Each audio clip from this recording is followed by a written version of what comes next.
India کے معروف عالم شاہی امام پنجاب کے بیانات کے لیے مولانا عثمان تھیرپی کو سبسکرائب کریں۔ بہت زیادہ دولت ہے، اس بات کا تکبر ہے۔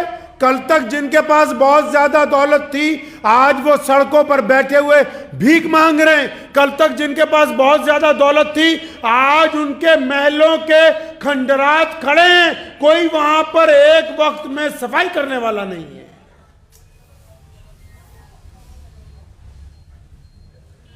بادشاہ اکبر کی جو بیگم تھی، شاہجہاں کی بھی جو بیگم تھی، جب دربار لگتا تھا بادشاہ کا، عدالت لگتی تھی، وہ لوگوں کو فیصلے کرتا تھا، سزائیں سناتا تھا، تو بیگم پردے کے پیچھے بیٹھی ہوتی تھی۔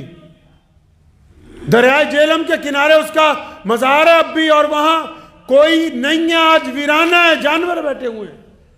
اور اس عورت کی یہ تاریخ ہے کہ اگر بادشاہ نے کہا کہ کسی کو پھانسی دے دو تو اس نے صرف پردے کی کنی پکڑ کے جب ہلاتی تھی تو بادشاہ سمجھ جاتا تھا کہ بیگم اس فیصلے سے ناراض ہو گئی، فوراً قاضی کو کہتا تھا نہیں فیصلہ بدلو، اس کو پھانسی کی بجائے رہا کر دیا جائے۔ جن کے پردے کی کنی ہلانے سے لوگوں کے فیصلے تبدیل ہو جاتے تھے، آج ان کی قبریں جو ہیں ویران پڑی ہیں، وہاں پوچھنے والا کوئی نہیں ہے۔ کس بات کا تکبر؟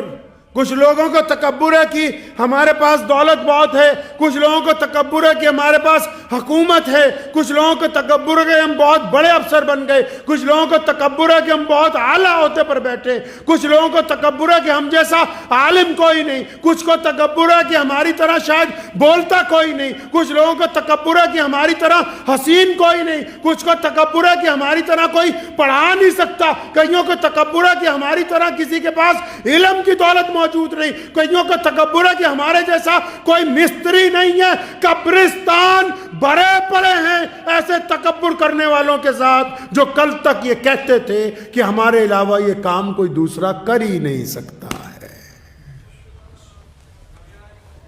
قبرستان بھرے پڑے ہیں، او جی میرے علاوہ فلاں کا کام نہیں چلے گا، جی اگر میں نہیں ہوں گا تو فلاں چیز نہیں چل سکتی۔ صاحب نسبت بزرگ کو پوچھا کسی نے کہ حضرت میں جا رہا ہوں، آپ کے پاس اتنے سال رہا ہوں، مجھے کچھ نصیحت کر دیجئے۔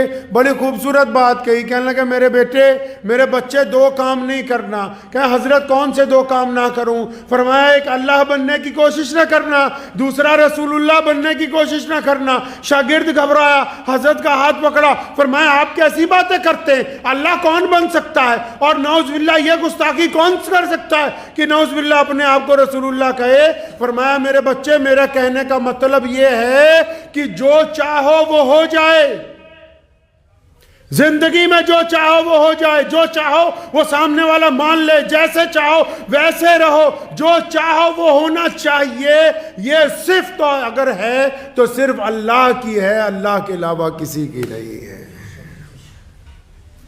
اس لیے خدا بننے کی کوشش کئی اڑ جاتے ہیں نا کہ نہیں، رشتہ داری میں بھی اڑ جاتے ہیں۔ ہم نے کہا یہاں رشتہ نہیں ہوگا تو نہیں ہوگا،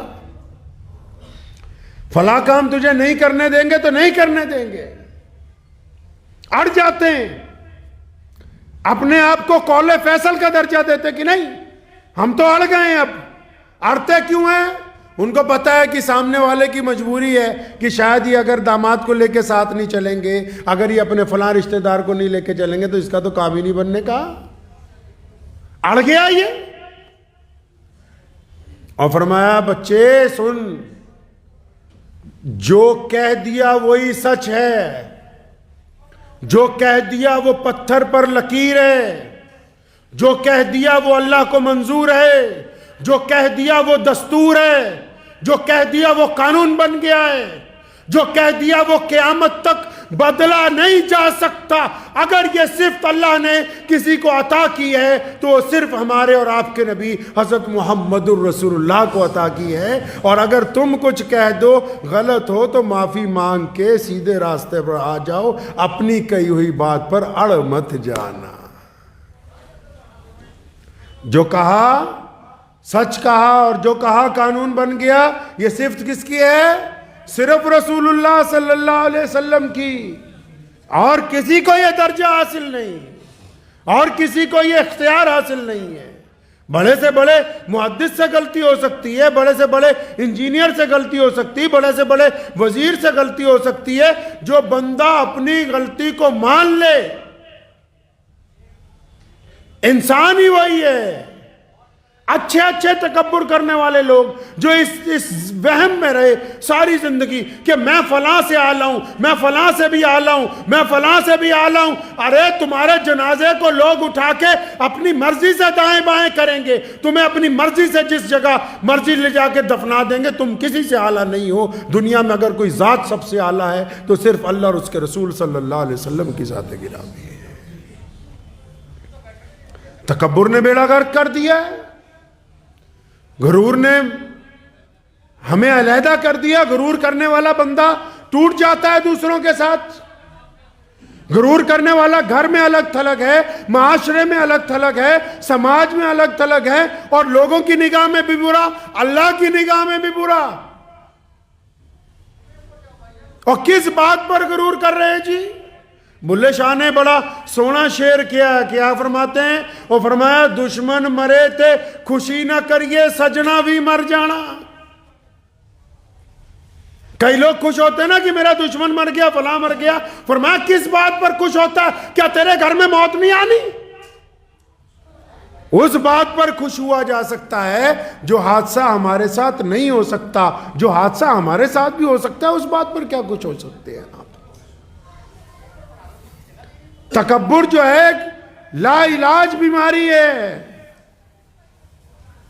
لوگ سلام کرنے لگتے ہیں، ہم سمجھتے ہیں کہ پتہ نہیں ہمیں سلام کر رہے ہیں۔ اللہ تعالیٰ نے قرآن پاک میں نہیں کہا الحمدللہ رب العالمین؟ یہ جو قرآن پاک کی آیت ہے یہ کیا فرمایا؟ فرمایا تمام تعریفیں اس پالنہار کے لیے جو سارے جہانوں کا رب ہے۔ مطلب اگر کسی نے کہا کہ شفیع بھائی یہ کپڑے بہت اچھے لگ رہے، تو یہ شفیع کی تعریف نہیں ہے، یہ اللہ کی تعریف ہے کہ اس نے اس کو اس قابل بنایا کہ اس نے بہترین لباس پہنا۔ یہ تعریف در حقیقت اس انسان نہیں، کیونکہ ساری تعریفیں ہیں ہی اللہ کے لیے۔ عمارت اگر خوبصورت ہے تو یہ اللہ کی توجہ کی وجہ سے خوبصورت ہے، اس کے کرم کی وجہ سے خوبصورت تعمیر کی گئی ہے۔ یہ اللہ تبارک و تعالیٰ نے اس مصور کے دماغ میں بات ڈالی، تب یہ فن اترا ہے اس کا اینٹوں کے اوپر، ورنہ یہ اتر نہیں سکتا تھا۔ وہ جب چاہے جس کی چاہے مت نہیں مار دیتا۔ لوگوں کو تو اپنے کپڑے پہننے کی تمیز نہیں رہتی۔ یہ فن تمہیں کس نے دیا کہ تم اچھا بولتے ہو، اچھا کھاتے ہو، اچھا پیتے ہو، بہترین انداز میں اٹھتے ہو، بہترین انداز میں لکھتے ہو، بہترین انداز میں ملتے ہو؟ یہ تمہارا فن نہیں ہے، یہ تمام تعریفیں تو اللہ کے لیے ہیں جس نے سارے جگ کو بنایا ہے۔ جب غرور آتا ہے نا اپنے مزاج میں، جب تکبر آ جاتا ہے ہمارے میں، پھر زوال شروع ہو جاتا ہے۔ زوال سمجھتے ہیں؟